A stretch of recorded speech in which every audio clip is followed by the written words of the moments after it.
ఒక మనిషి కళ కోసం బ్రతికాడు. ప్రేమ కంటే పూజగా చూశాడు. ప్రతిభ ఉన్న కాలం అతని మోసం చేస్తుంది. ఇది కేవలం సినిమా కాదు, కళ అంటే ఏమిటో, జీవితం అంటే ఏమిటో నేర్పించే గాథ. సాగర సంగమం గాథ. ప్లాట్ ఆఫ్ ద స్టోరీలోకి వెళ్ళిపోతే, బాలకృష్ణ ఒక క్లాసికల్ డాన్సర్. అతనికి డ్యాన్స్ అంటే ప్రాణం. అతని పరిస్థితులు గుర్తింపు లేని మనిషిగా, కళలేని కళాకారుని జీవితంలో నిలబెడతాయి. కానీ ఆయన హృదయంలో మాత్రం కళ అంటే భక్తి అన్న అగ్ని ఎప్పటికీ ఆరదు. ఒకరోజు అతన్ని గుర్తిస్తుంది మాధవి అనే ఒక అమ్మాయి. ఆమె ఒక రిచ్ మహిళ, కానీ కళ అంటే అభిమానం కలది. ఆమె బాలకృష్ణలో ఉన్న ప్రతిభను గుర్తిస్తుంది. అతని జీవితాన్ని మార్చడానికి ప్రయత్నిస్తుంది. సమయం, పరిస్థితులు ఎదగనివ్వకుండా చేయడంతో పాటు వారిని విడదీస్తాయి. మాధవి కొన్ని కారణాల వల్ల గోపాలరావు అనే అతన్ని పెళ్లి చేసుకోవాల్సి వస్తుంది. యాజ్ యూజువల్గా ఒక 5 minutes పాటు ఒక చిన్నపాటి ట్రయాంగిల్ లవ్ స్టోరీ ఉంటుంది. What is maturity and sacrifice అన్న దానికి జస్టిస్ జరిగిన సీన్స్ అవి. భలే అనిపిస్తుంది మూవీ చూసేటప్పుడు. బాలకృష్ణ తనకే తెలియకుండా తానే మద్యం వైపుకి వెళ్తాడు.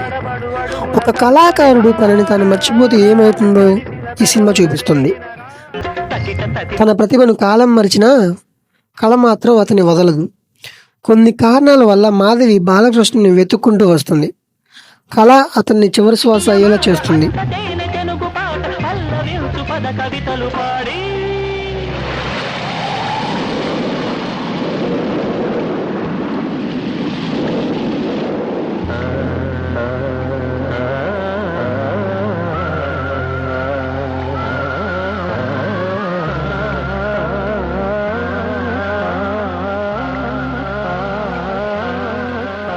అతని చివరి శ్వాస కూడా నాట్యం అనే కళతోనే ముగుస్తుంది.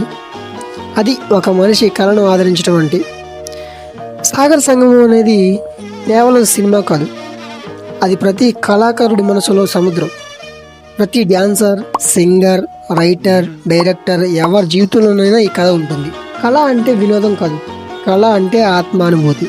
కళ మనిషిని అమరుని చేస్తుంది, కానీ ఆ కళను పూజించే మనసుని మాత్రం శాశ్వతం చేస్తుంది. ఇదే సాగర సంగమం సత్యం. Do you like my video? Subscribe my channel. Don't forget share.